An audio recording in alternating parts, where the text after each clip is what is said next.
Vice Chairman Berry, Shaji Affairs Lasina, Director Smith Sreen, Director Reddy, and friends of many years and new friends as well.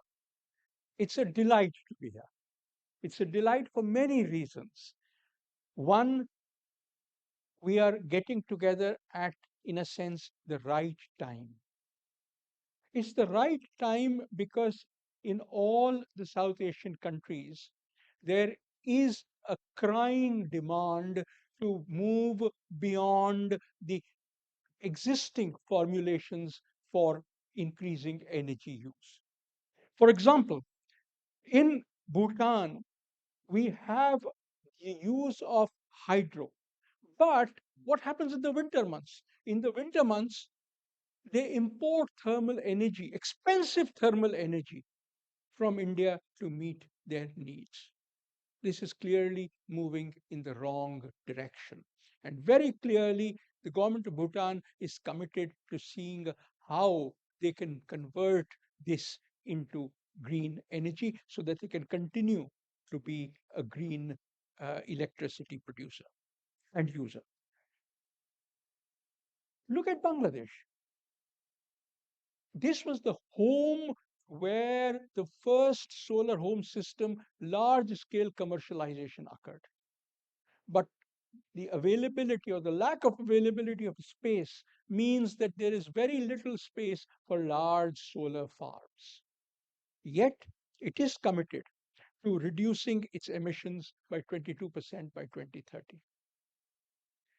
We look at Maldives, where there is a huge challenge because, one, of course, it's islands, and two, there are outlying resorts in a number of islands.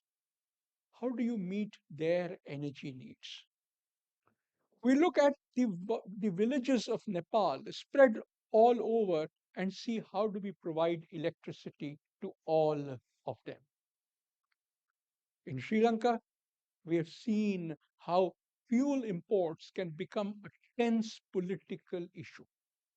In other words, in all these countries, renewables form the basis of how do we move ahead and meet the current energy needs of the future. And for reasons which are completely separate from climate change. Climate change is the fraud, the additional push that pushes us towards using clean energy and renewable energy as a goal. So, how do we meet these energy needs of these various countries? We look at large solar farms, particularly floating solar, as a way of meeting solar demand, clean energy electricity demand in countries as diverse as Bangladesh and Maldives. We look at solar mini grids as providing electricity into the villages of Nepal, into the villages of Bhutan. We look at solar pumps providing irrigation into the to the farmers of Sri Lanka, of Nepal, and so on. We look at electric transport reducing the fuel imports into countries such as Sri Lanka and others. I would argue that in all of these things, there is a lot being done in where you are in India and in Delhi. As far as tariffs from large scale solar farms is concerned, clearly there is a story that needs to be told, that needs to be adopted. As far as solar mini grids are concerned, the regulations that we have in UP and Bihar are worth emulating. The, the issue is that solar and renewables provide answers to questions of here and now energy challenges. All of these also require batteries.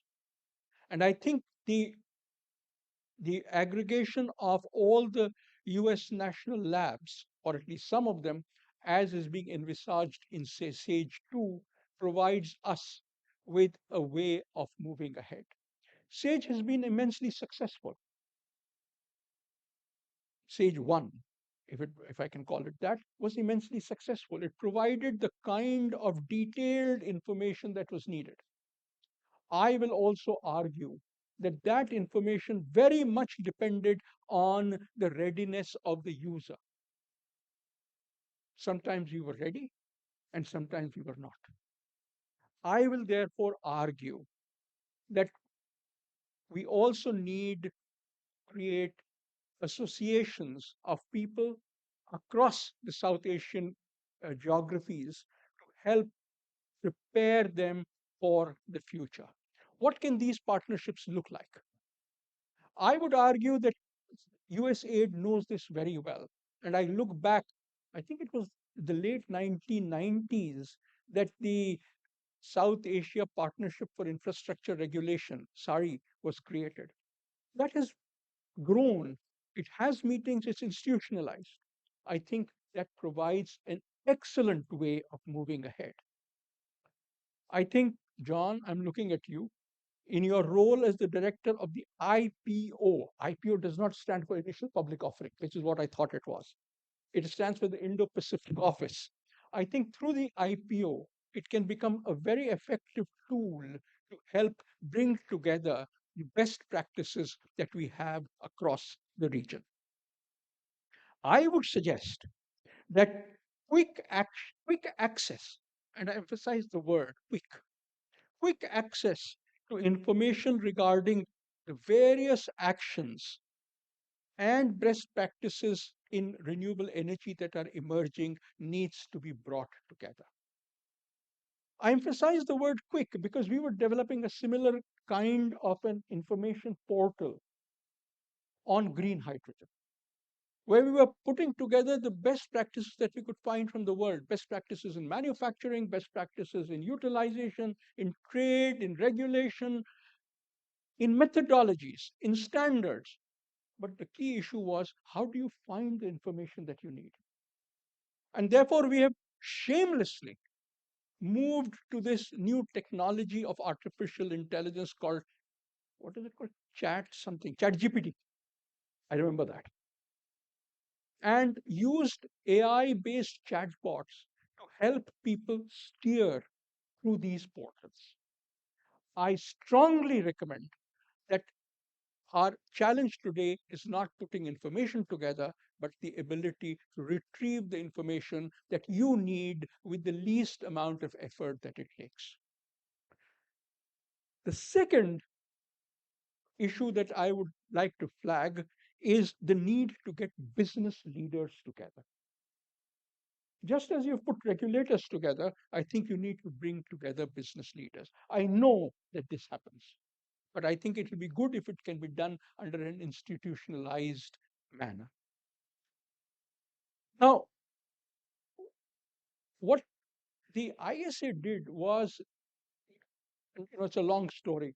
Uh, uh, Solar sector pulled in a huge amount of investment in 2021, something of the order of $250 billion globally, but only 5% of it went to Africa. And therefore, we were looking at the challenge of how do we increase that. And apart from increase, the issue was who will develop the projects. If you bring the money there, you need people. In a very similar manner, therefore, what we've started doing is started identifying potential startups, not potential, but startups who look at 10 problem areas in the solar sector. This is an ongoing process. 31st March was the last day by which people could put in applications. We received about 180 applications, 182 to be exact, and we will choose 20 of them. I would strongly suggest that we need to do something similar as far as South Asia is concerned. Bring together this ecosystem of business model startups, because very clearly business models will change from place to place and sector to sector. I was delighted to see in the film what you're doing on charging stations for electric transport. What we have been able to do is come to the point where both for two-wheelers and for four-wheelers, the electric technology on a life cycle cost basis costs less than internal combustion engines. But the charging infrastructure is a place where all the countries in the region are still challenged. I have an electric car, but I don't drive it to Lucknow because there are no charging stations on the way.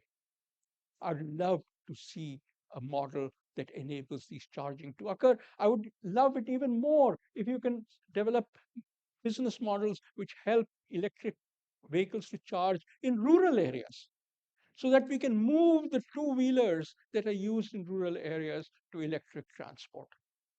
And last but not least, I would suggest that one of the areas that has started coming back on the agenda is energy security. It is important. And especially after the attack of Russia on Ukraine, we have seen that energy security has at times worked against clean energy. We cannot allow that to happen. And consequently, all those all those investments, all those applications where clean energy can provide energy security would be useful. I argue that energy security is particularly important as far as reducing energy imports is concerned. And consequently, reducing energy imports with clean energy solutions, to me, seems to be the way we move to the future. I want to thank USAID for putting together this meeting.